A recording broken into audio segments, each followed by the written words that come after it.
मैं यहाँ से इस फाइल को सिलेक्ट करता हूँ, मेरी फाइल सिलेक्ट हो गई।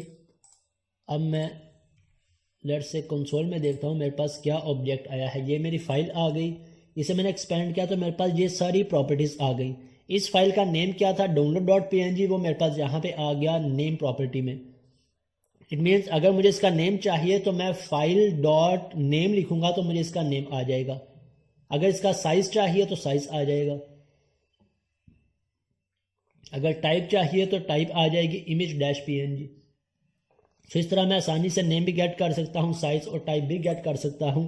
तो हम इन प्रॉपर्टीज़ को गेट कर लेते हैं। यहाँ पे file name equal to file dot name, मेरे पास इसका नेम आ गया। अब एक्सटेंशन इक्वल टू एक्सटेंशन हम कैसे गेट करेंगे, क्योंकि हमारे पास नेम आ रहा है फॉर एग्जांपल download.png।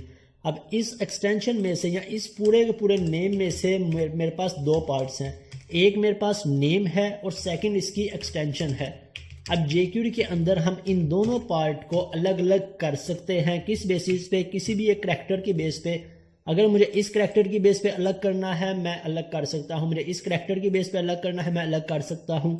अगर मुझे इस करैक्टर की बेस पे अलग करना है तब भी मैं अलग कर सकता हूँ। किस तरह से हमारे पास jQuery में फंक्शन होता है स्प्लिट का। मैं स्प्लिट करना चाहता हूँ किस करैक्टर की बेस पे, ए की बेस पे, डी की बेस पे, ओ पे।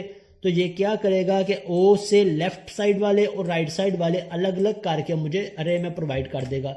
लेट्स से मैं स्प्लिट करता हूँ डॉट के बेस पे और यहाँ से आके मैं एक्सटेंशन डिस्प्ले करवा लेता हूँ यहाँ पे कंसोल में। अब देखते हैं हमारे पास क्या आउटपुट आती है। और एक मैं यहाँ पे डीबगर भी लगा देता हूँ।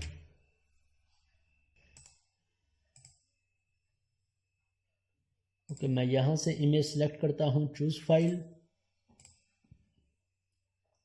मेरी इमेज सेलेक्ट हुई, मैं कंसोल में आ जाता हूँ। तो यहाँ पे मेरे पास स्प्लिट ने मैंने अभी क्या डिस्प्ले करवाया था, एक्सटेंशन। अब एक्सटेंशन के अंदर इसने दोनों को स्प्लिट कर दिया।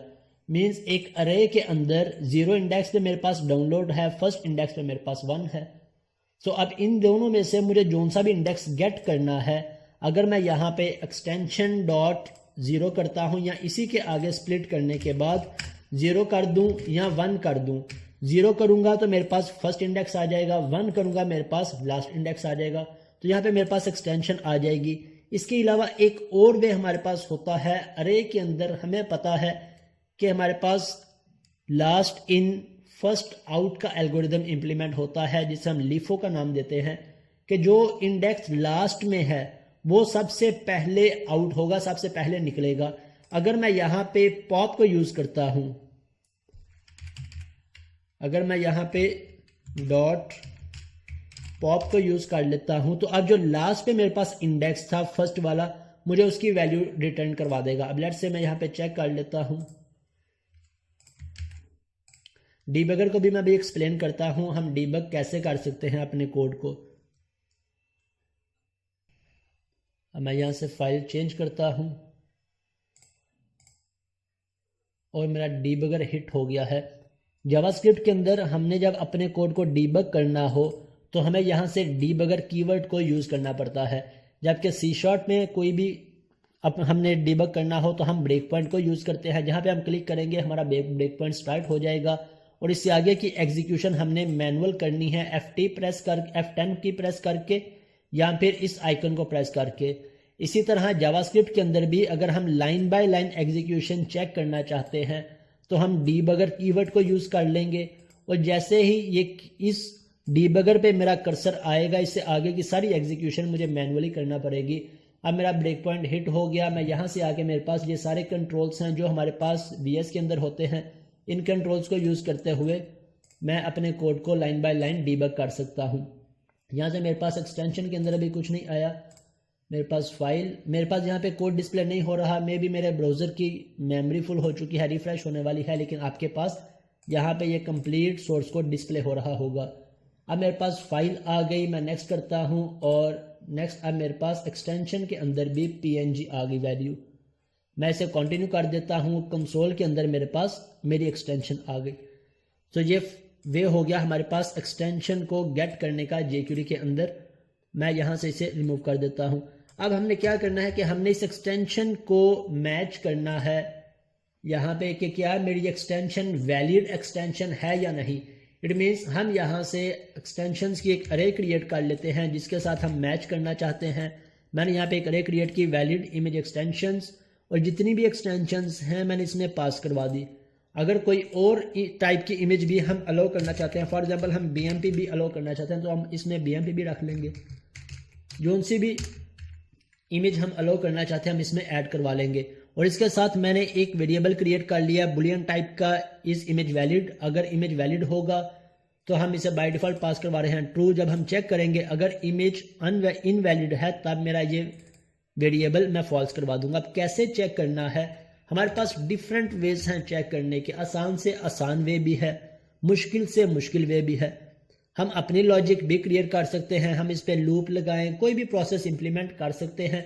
लेकिन सबसे पहले मैं रिकमेंड करता हूं कि आप सर्च करें क्या हमारे पास कोई वे है, कोई बिल्ट इन फंक्शन है अरे में से कोई वैल्यू सर्च करने का। तो आपको कोई ना कोई फंक्शन हर लैंग्वेज में लाजमी मिल जाएगा। jQuery में भी फंक्शन है, C# में भी बिल्ट इन फंक्शन है। तो बजाय इसके हम अपनी लॉजिक क्रिएट करें, हम उस बिल्ट इन फंक्शन को यूज कर लेते हैं। हमारे पास jQuery में कौन सा फंक्शन है, $.inArray का। इन अरे मीन्स जिस भी अरे में मैंने कुछ सर्च करना है हम इन अरे फंक्शन को यूज कर सकते हैं। अब इसमें पैरामीटर्स कैसे पास करने हैं, सिंपल हम कोमा प्रेस करें, हमारे पास पैरामीटर्स आ गए। फर्स्ट पे मुझे वैल्यू पास करवानी है जिसे मैं सर्च करवाना चाहता हूं, मेरी वैल्यू कौन सी है, एक्सटेंशन। सेकंड पे मुझे अरे पास करवानी है जिसमें से मैं सर्च करवाना चाहता हूं, तो ये मेरे पास अरे है जो है वैलिड इमेज एक्सटेंशन। तो मैं इन दोनों पैरामीटर्स को यहाँ पे पास कर देता हूँ। फर्स्ट पे वैल्यू, सेकंड पे मेरी अरे, और इसके बाद इनका रिजल्ट। अगर तो ये एक्सटेंशन इस अरे में एग्जिस्ट करती है मेरे पास रिजल्ट आ जाएगा 1, अगर एग्जिस्ट नहीं करती मेरे पास रिजल्ट आ जाएगा -1। अगर मेरे पास -1 आया है, एग्जिस्ट नहीं कर रही, तो मैं इसे फॉल्स करवा देता हूं। राइट, ये इसे हम फ्लैग का नाम दे लें या बुलियन एक्सप्रेशन का नाम दे लें, जो सा भी स्टार्टिंग पे हमें आसान लगता हो। लेकिन स्टैंडर्ड वे के अंदर हम इसे फ्लैग का नाम देते हैं कि मैंने एक फ्लैग क्रिएट कर लिया जो कि हमेशा ट्रू या फॉल्स हो सकता है, बुलियन टाइप का फ्लैग। अब इस फ्लैग का नेम मैंने रख लिया इज इमेज वैलिड। अगर इमेज वैलिड होगा मेरा ये फ्लैग ट्रू हो जाएगा, अगर इमेज इनवैलिड है तो मेरा ये फ्लैग फॉल्स हो जाएगा। तो इस तरह हमने सिंपल एक्सटेंशन को चेक कर लिया। अब यहाँ पे आके मैं इसके नीचे कोड कर लेता हूँ कि अगर ये इमेज वैलिड है तब क्या करो। इसके बाद का हमारा क्या स्टेप था, हमने फॉर्म डाटा क्रिएट करना है। सो फॉर्म डाटा क्रिएट करने का हमारे पास सिंपल सा कोड है। मैं यहाँ से इसे कॉपी कर लूँ या इसे प्रैक्टिस करके अपने पास कहीं पे लिख लें, नोट कर लें। फॉर्म डाटा, और फॉर्म डाटा के अंदर मैंने ये फाइल पास करवा दी, जो उनसी फाइल मेरे पास आ रही है वो फाइल। और इस फाइल का कोई भी हम नाम रख लें। हम इमेज है तो इमेज का नाम रख लेते हैं, फाइल होगी कोई PDF होगी तो PDF नाम रख लेंगे, एक्सेल होगा तो एक्सेल नाम रख लेंगे। ये नेम हमारा आम तौर पे कंट्रोलर में किसी जगह पे यूज नहीं होता, लेकिन बहुत सारे पर्टिकुलर सिनेरियोज में यूज हो सकता है, इसलिए मैं सिंपल इसके लिए इमेज का नेम रख देता हूँ। ओके, फॉर्म डाटा क्रिएट करने के बाद नेक्स्ट स्टेप हमारा क्या है, हमने एजेक्स रिक्वेस्ट क्रिएट करनी है। थर्ड स्टेप है क्रिएट एजेक्स रिक्वेस्ट। तो ये एजेक्स रिक्वेस्ट का कोड है, आप इसे कॉपी कर लें या फिर यहाँ से मैं इसे एक्सप्लेन कर देता हूँ। इसमें कुछ पैरामीटर्स हैं जो हमने समझने हैं। फर्स्ट पे हमारे जो कॉमन पैरामीटर्स होते हैं हम उन्हें लिख लेते हैं। मेरे पास URL है, कोई ना कोई URL होगी। देन अभी हमने डाटा पास करना है, सो इमेज का डाटा पास करना है, तो इसलिए मैं डाटा एट्रीब्यूट को यूज़ कर लेता हूँ। इसके बाद हम यूज़ करते हैं सक्सेस फंक्शन को, और इसके बाद हम यूज़ करते हैं एरर फंक्शन को। राइट, सो एरर में आके मैं यहाँ पे एक अलर्ट डिस्प्ले करवा लेता हूँ। अगर कोई भी एरर है तो यहाँ पे जो भी एरर होगा मेरे पास डिस्प्ले हो जाएगा। और सक्सेस के अंदर मेरे पास जो भी रिस्पॉन्स आएगा मैं यहाँ पे रिस्पॉन्स फंक्शन के अंदर यूज़ कर लेता हूँ। फिल वक्त के लिए मैं इसका कोई कोड नहीं लिख रहा, पहले हम यहाँ से डाटा पास करवा ले। अब टाइप मेरे पास क्या होगी, मेरे पास गेट टाइप होगी या पोस्ट होगी। हम बात कर चुके हैं अगर हम डाटाबेस में से डाटा गेट कर रहे हैं तो मेरे पास टाइप क्या होगी, गेट होगी। अगर मैं यहाँ से कोई डाटा सबमिट करवा रहा हूँ या डाटाबेस में सेंड कर रहा हूँ या कंट्रोलर में सेंड कर रहा हूँ तो हमारे पास टाइप क्या होगी, पोस्ट। अब URL क्या होगी मेरे पास इस कंट्रोलर की। अभी URL पे भी आते हैं। हमने इसके लिए एक स्टैंडर्ड फंक्शन क्रिएट करना है जिसे हम यूजर्स के कंट्रोलर में भी यूज कर सकें, डिपार्टमेंट में भी यूज कर सकें, प्रोडक्ट में भी यूज कर सकें, हर जगह पे यूज कर सकें। इसके बाद डाटा मेरे पास कौन सा है, फॉर्म डाटा, मैंने यहां से फॉर्म डाटा पास कर दिया। इसके बाद हमने दो और पैरामीटर्स को ऐड करना होता है जब भी हम किसी भी तरह की फाइल्स के साथ वर्किंग कर रहे हो, चाहे इमेजेस हो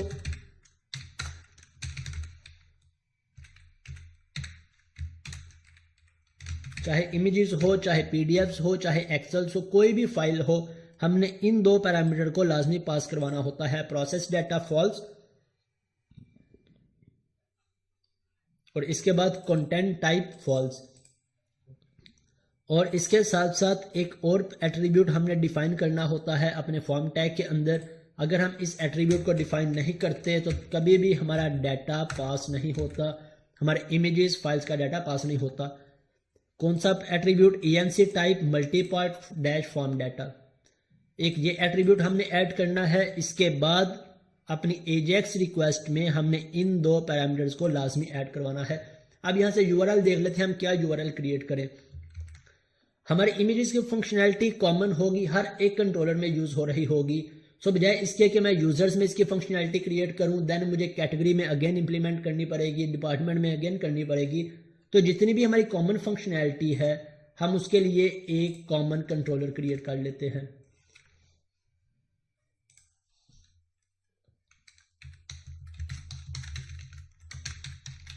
हम इसके लिए नाम रख लेते हैं कॉमन कंट्रोलर।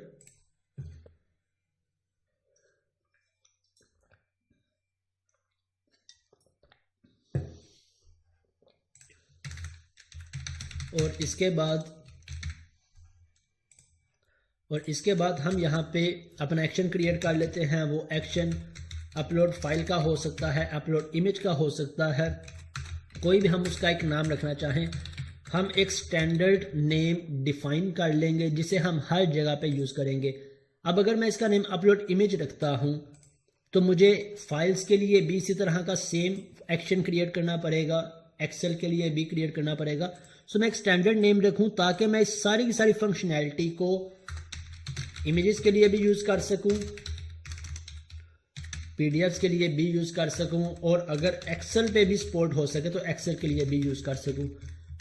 इसके अलावा चाहे मेरे पास सिंगल इमेज हो या मल्टीपल हो, पीडीएफ सिंगल हो या मल्टीपल हो, मैं इस एक फंक्शन में सारी फंक्शनैलिटी इंप्लीमेंट कर सकूं। सो मैं इनके लिए स्टैंडर्ड नेम यूज़ करता हूं बल्क सेव अपलोड का। बल्क के अंदर आपके पास मल्टीपल डाटा आ जाता है, सेव अपलोड, हमने मल्टीपल रिकॉर्ड्स को सेव करवाना है। आप कोई भी इससे मिलता जुलता नाम या जोन सा भी आपका स्टैंडर्ड हो आप यूज़ कर सकते हैं। मैं यहाँ पे एक ब्रेक पॉइंट लगाता हूँ। अब यहाँ पे आके हमने कैसे गेट करनी है अपनी फाइल, मैं यहाँ पे रिक्वेस्ट के अंदर गेट कर सकता हूँ। ASP.NET MVC के अंदर या .NET फ्रेमवर्क 4.5, 6, 7 तक हम कैसे गेट करते थे, रिक्वेस्ट डॉट फाइल्स लिखते थे, हमारे पास फाइल आ जाती थी। अब ASP.NET कोर के अंदर हम इस तरह से एक्सेस नहीं करते, हमारे पास रिक्वेस्ट डॉट, अब इस रिक्वेस्ट के अंदर जो सा भी डाटा मेरे पास सर्वर पे पोस्ट हो रहा है, हम हेडर को गेट करना चाहें हेडर को गेट कर सकते हैं, बॉडी गेट करना चाहें बॉडी गेट कर सकते हैं, मैं क्यूरी गेट करना चाहूँ, पाथ गेट करना चाहूँ, तो काफ़ी सारे पैरामीटर्स हैं हमारे पास, हम उन्हें यूज़ कर सकते हैं। हमने किसको यूज़ करना है, फॉर्म डॉट फाइल्स। मेरी फाइल्स किस में है, फॉर्म के अंदर। अब अगर जो सेम प्रोसेस हमने यहाँ पे इंप्लीमेंट किया सारा, वो सेम प्रोसेस हमने सर्वर साइड पे भी इंप्लीमेंट करना है। यहाँ से मेरे पास सिंगल इमेज है तो हम जीरो इंडेक्स को यूज़ कर लेंगे, मल्टीपल इमेजेस हैं तो हम इस पे लूप लगा लेंगे नेक्स्ट क्लास में। अब मेरे पास फाइल आ गई, चेक कर लेते हैं मेरे पास इस फाइल एट्रीब्यूट में, फाइल के वेरिएबल में फाइल आ रही है या नहीं। अगर आ रही है तो फिर हम देखेंगे हम उसका नेम और एक्सटेंशन कैसे गेट कर सकते हैं, फिर उस पर वैलिडेशन कैसे अप्लाई करेंगे। जो प्रोसेस हमने यहाँ पे इम्प्लीमेंट किया है वही प्रोसेस हम यहाँ पे भी इम्प्लीमेंट करेंगे। क्योंकि हम वैलिडेशंस में बात कर चुके हैं, हमने वैलिडेशंस को क्लाइंट साइड पे भी इम्प्लीमेंट करना है और सर्वर साइड पे भी इम्प्लीमेंट करना है।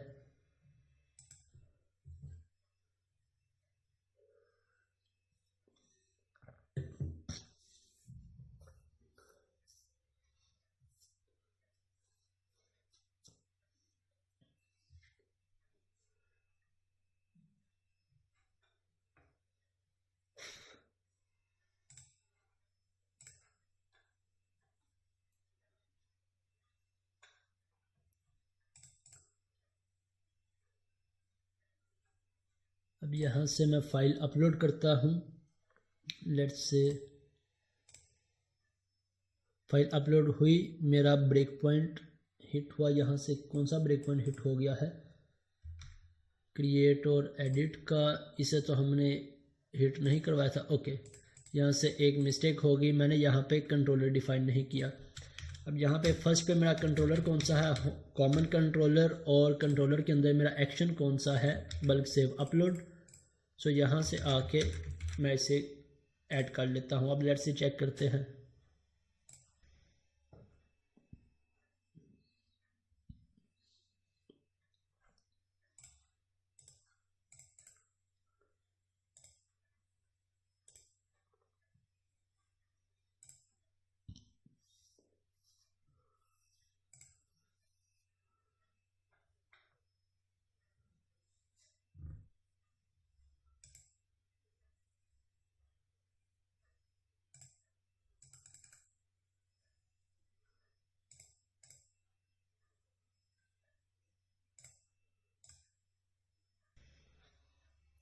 ओके, मेरा ब्रेक पॉइंट हिट हुआ। F10 okay.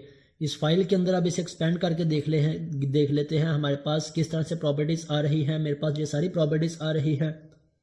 अगर मुझे इसका नेम चाहिए तो मेरे पास फाइल नेम की प्रॉपर्टी है जिसमें नेम आ रहा है। डाटा टाइप इसकी एक्सटेंशन चाहिए, टाइप चाहिए तो मेरे पास कंटेंट टाइप है, इसके थ्रू भी गेट कर सकते हैं, या इस फाइल नेम को अगेन हम स्प्लिट करके भी गेट कर सकते हैं। देन हेडर लेंथ मेरे पास आ रही है, तो हमने जो सी हमारी रिक्वायरमेंट हो इसमें से उस प्रॉपर्टी को गेट कर लेंगे। हमने इसमें से सिर्फ नेम गेट करना होता है, बाकी हम नेम के थ्रू यूज़ कर लेते हैं। तो यहाँ से मैं इसका नेम गेट कर लेता हूँ, file name equal to file dot file name. मेरे पास नेम आ गया। अब यहाँ पे मेरे पास नेम कैसे आया है? अगेन मेरे पास नेम आया है download.png। अब यहाँ से इसकी एक्सटेंशन गेट करने का हमारे पास बिल्ट इन फंक्शन है, सो हम उसे यूज़ कर लेते हैं, is equal to path dot. अब इस पाथ का रेफरेंस ऐड कर लेता हूँ, कंट्रोल डॉट प्रेस करूँगा, मेरे पास इंटेलिजेंस ऑप्शंस आ जाएंगे। तो यहाँ से पाथ डॉट गेट एक्सटेंशन, सो इस नेम की जो भी एक्सटेंशन होगी हमें एक्सटेंशन रिटर्न कर देगा। अब इसके बाद यहाँ पे हमने एक्सटेंशन को चेक करवाना है। जिस तरह यहाँ पे हमने मल्टीपल एक्सटेंशंस की एक अरे क्रिएट की थी, इसी तरह यहाँ पे भी हम अरे क्रिएट कर लेंगे। किस तरह से?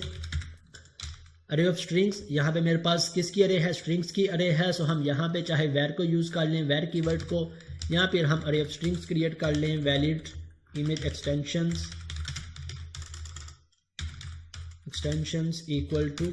और इस अरे को क्रिएट करने के हमारे पास दो वेज होते हैं। हम न्यू कीवर्ड को यूज़ करके स्ट्रिंग और यहाँ पे इनकी सारी प्रॉपर्टीज़ डिफाइन कर दें, फर्स्ट वे। सेकंड वे कि हम यहाँ से न्यू कीवर्ड को ना भी यूज़ करें, हम सिर्फ कर्ली ब्रेसेस को यूज़ कर लें, तब भी मेरे पास अरे डिक्लेयर हो के इनिशियलाइज हो जाएगी।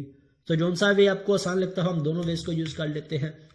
अब यहाँ से एक्सटेंशन लिखते वक्त हमने पहले ये चेक करना है कि एक्सटेंशन मेरे पास आ किस फॉर्मेट में रही है। अगर मेरे पास PNG आ रही है तब मैं यहाँ पे PNG, JPG और JPEG इस तरह से एक्सटेंशंस के नेम लिखूंगा। लेकिन अगर हमारे पास .png आ रही है यहाँ पे, तब हम इसे किस तरह से चेक करेंगे? .png और .jpg और .jpeg, राइट। अब इसमें से मैं इफ कंडीशन लगा लेता हूँ, इफ डॉट कंटेन्स। अरे में से, लिस्ट में से हमने कुछ चेक करना है, हमारे पास कंटेन्स का बिल्ट इन फंक्शंस है। आसानी के साथ हम चेक कर सकते हैं कि अगर इस अरे में ये एक्सटेंशन एग्जिस्ट करती है या नहीं। मैं यहाँ पे जिस तरह हमने यहाँ पे एक फ्लैग क्रिएट किया था इमेज वैलिड का, यहाँ पे आके भी मैं एक फ्लैग क्रिएट कर लेता हूँ, bool इज इमेज वैलिड। इसे हम ट्रू कर देते हैं, ट्रू। और यहाँ पे आके मैं यूज़ कर लेता हूँ, अगर तो फॉल्स वैलिड नहीं है तो इसे फॉल्स कर दो। अब यहाँ पे चाहे हम इस तरह से फॉल्स यूज़ कर लें, डबल इक्वल टू फॉल्स, यहाँ इसके स्टार्टिंग पे एक्सक्लेमेशन साइन प्रेस कर दें जो कि रिप्रेजेंट करता है फॉल्स स्टेटमेंट को। ये क्या चेक करेगा कि अगर ये एक्सटेंशन इस अरे में एग्जिस्ट नहीं करती, अगर मैं इसे यूज़ नहीं करूँगा तब ये चेक करेगा कि ये एक्सटेंशन इस अरे में एग्जिस्ट करती है, तब ये मेरे पास इज़ वैलिड फॉल्स हो जाएगा। ये हमारी लॉजिक पे डिपेंड करता है, हम किस तरह से लॉजिक क्रिएट कर रहे हैं या कितनी आसानी से उसे समझ सकते हैं। यहाँ पे मेरे पास इस इमेज फॉल्स हो गया। अब इसके बाद यहाँ पे हमारा नेक्स्ट स्टेप क्या है वो हम समझ लेते हैं कि हमने जावास्क्रिप्ट के तो सभी स्टेप्स देख लिए, इम्प्लीमेंट कर लिए। अब कंट्रोलर्स में हमारे क्या स्टेप्स हैं, कंट्रोलर में हमने क्या क्या स्टेप्स इम्प्लीमेंट करने हैं। फर्स्ट पे हमने अपना इमेज रिसीव करना है, जो कि हम कर चुके हैं। यहाँ पे इमेज रिसीव किस तरह से किया, request.forms.files में। इसके बाद नेक्स्ट हमने वैलिडेशंस अप्लाई करनी है, वो सारी वैलिडेशंस जो हम फ्रंट एंड पे अप्लाई करेंगे जावास्क्रिप्ट के अंदर, वो सारी वैलिडेशंस हम यहाँ पे भी अप्लाई करेंगे। अभी हम सिर्फ एक वैलिडेशन पे वर्किंग कर रहे हैं विच इज़ एक्सटेंशंस, तो हमने वैलिडेशन भी अप्लाई कर ली। नेक्स्ट स्टेप हमने इसका एक यूनिक फाइल पाथ क्रिएट करना है जिसपे मैंने अपनी इस इमेज को सेव करवाना है।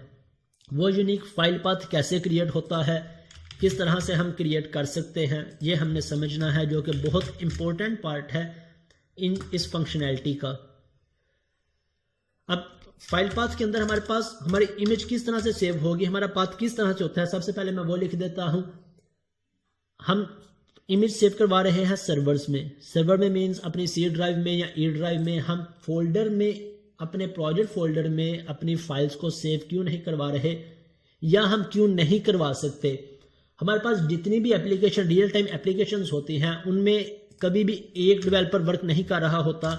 हमारे पास more than 5 developers at a time work कर रहे होते हैं। 6 डेवलपर्स भी हो सकते हैं, 10 भी हो सकते हैं, 3 भी हो सकते हैं। अब तीनों का कोड एक दूसरे के साथ शेयर्ड होता है। किस तरह से हम इस कोड को अपलोड करते हैं, या गिट पे, या बिटबकेट पे, या टीम एक्सप्लोरर पे, या एजोर पे। इट मीन्स हमारा ये कोड हमारे पास नहीं होगा, हमारा कोड पब्लिश होगा हमारे किसी सर्वर पे। अब नेक्स्ट टाइम अगर हमने किसी दूसरे लैपटॉप में या सिस्टम में अपने इस कोड को यूज करना है, तो मुझे इस कोड को अपने सर्वर से डाउनलोड करना पड़ेगा, या जिसे हम क्लोन का नाम देते हैं, क्लोन करना पड़ेगा अपनी लोकल मशीन में। अब अगर मेरे इस प्रोजेक्ट का साइज बहुत ज़्यादा हैवी होगा तो मेरा क्लोन होने पे शायद बहुत ज़्यादा टाइम वेस्ट हो जाए, या क्लोन हो ही ना, इतने जीबीज में अगर डाटा चला जाएगा। क्योंकि मैं अगर इसी में अपने इमेजेस, अपनी पीडीएफ्स, अपनी एक्सेल सेव करवा रहा हूं, तो मेरे प्रोजेक्ट का साइज हैवी होता जाएगा। मेरा प्रोजेक्ट सर्वर पे लोड होने पे, अपलोड होने पे भी टाइम लगाएगा, डाउनलोड होने पे भी टाइम लगाएगा। अगर मुझे एक सिस्टम से दूसरे सिस्टम में शिफ्ट करना है तब भी मेरा बहुत ज़्यादा टाइम वेस्ट होगा। सो हम कभी भी ये रिकमेंड नहीं करते कि अपनी इन सारी की सारी बाइनरी फाइल्स को सेम प्रोजेक्ट में यूज़ कर रहे हों, सेम प्रोजेक्ट में अपलोड कर रहे हों। इसका बेस्ट ऑप्शन क्या होता है कि हम किसी डायरेक्टरी में इसे अपलोड करवा लें। वो सी ड्राइव हो सकती है, डी ड्राइव हो सकती है, कोई भी लोकेशन हो सकती है। यहाँ पे हम अपने किसी भी फोल्डर के अंदर सेव करवाते जाएं। अब इसका मेन बेनिफिट क्या है कि इन फ्यूचर हम यहाँ से सी ड्राइव की बजाय अपनी सारी की सारी इमेजेस फाइल्स को किसी ऑनलाइन स्टोरेज पे शिफ्ट करना चाहते हैं, क्लाउड स्पेस पे शिफ्ट करना चाहते हैं, हम सिर्फ इस फोल्डर को शिफ्ट कर सकते हैं, इस फोल्डर को उठा के वहाँ पे प्लेस कर सकते हैं। अब हमारा सारा डाटा हमारे सेम सिस्टम में नहीं होगा, बल्कि हमारी फाइल्स, इमेजेस सारी हमारे क्लाउड पे या किसी और सर्वर पे होंगी, जिसका पाथ हम सिर्फ डिफाइन कर लेंगे अपने प्रोजेक्ट के अंदर। ये मेन बेनिफिट होता है, और हमारी मेन एप्लीकेशन बहुत ज़्यादा लाइट वेट हो जाएगी। क्योंकि हमारे इमेजेस हमारी एप्लीकेशन में है ही नहीं, वो हम सर्वर से लोड करवा रहे हैं। अगर हमारा सेम सर्वर हैवी हो जाएगा तो हम इमेजेस फाइल्स के लिए दूसरे सर्वर पे अपलोड करवा लेंगे। तो इस तरह हम अपनी स्पेस को, परफॉर्मेंस को ऑप्टिमाइज कर सकते हैं, इन सब पॉइंट्स को माइंड में रखते हुए। क्योंकि आज हमारे पास 1, 2, 5 इमेजेस हो सकते हैं। इन फ्यूचर जब हमारी एप्लीकेशन में मल्टीपल ऑर्गेनाइजेशन रजिस्टर होगी, हर ऑर्गेनाइजेशन की अपनी इमेजेस, पीडीएफ्स, एक्सेल्स होंगी, तब हमारे पास बहुत सारा डाटा हो जाएगा। सो ये डाटा हमारा बहुत लोड होता जाएगा, बहुत ज़्यादा हैवी होता जाएगा। सो इन बातों को हमने लाजमी माइंड में रखना होता है कि हम इन बाइनरी फाइल्स को कहाँ पे लोड करवाएं। ये एक बहुत इंपॉर्टेंट पॉइंट है। अभी मैं कुछ देर में इसकी तरफ डिटेल में आता हूं। अब यहाँ पे आके हमने इसका पाथ कैसे डिफाइन करना होता है। हम इस पाथ को 2 हिस्सों में डिवाइड करते हैं। दो हिस्सों में किस तरह से, एक हमारा बेस पाथ कहलाता है और सेकंड हमारा कहलाता है फाइल पाथ। बेस पाथ कौन सा? बेस पाथ जिस भी सर्वर पे हमने इसे लोड करवाना है उस सर्वर का या उस डायरेक्टरी का पाथ। अब यहां पे मैंने लोड करवाना है सी ड्राइव में, तो यहां से मेरा बेस पाथ क्या होगा, C:, इसका जोन सा भी फोल्डर हम डिफाइन कर लेंगे, ये मेरा बेस पाथ हो गया। अब इन फ्यूचर अगर मेरी सी ड्राइव में कोई मसला आ गया है, कोई प्रॉब्लम आ गई है, या मैं किसी दूसरे सर्वर पे फाइल्स लेके जा रहा हूं जिसमें सी ड्राइव एग्जिस्ट नहीं करती, तो मैं इसे ई ड्राइव चेंज कर लूंगा। मुझे इस पूरे कोड को चेंज नहीं करना पड़ेगा, अपने फाइल पाथ को चेंज नहीं करना पड़ेगा, सिर्फ बेस पाथ को आसानी से मैं चेंज कर सकता हूं। Second file path. File path हमारा यूनिक होना चाहिए, हर हाल में यूनिक होना चाहिए। क्यों?